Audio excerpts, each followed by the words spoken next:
In this video, I'm going to show you how you can remove underline on links in Slack. Now you can see I have here this link, but you can see we have an underline on it. However, I like to go ahead and remove this such that all links that are shared on this Slack workspace do not contain this underline. To do so, it is quite simple. If you find this video helpful, I'll kindly request that you support me by liking the video and also by subscribing to this channel. Alright, what you need to do is to go to your Slack account and then click on your profile icon here. Then click on Preferences and then choose Accessibility down here.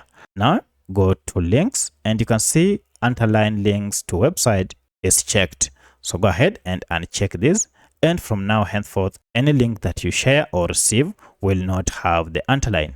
Now let's go ahead and test and then send this link and see if it will have an underline. So I'll go ahead and send, and now you can see the link doesn't have an underline. This as well applies to the previous links. You can see the first link that had an underline, the underline has been removed. So that's how you can remove underline on links in Slack. If you have any other question, kindly let me know in the comment section. Otherwise, thanks for watching and let's meet in the next video.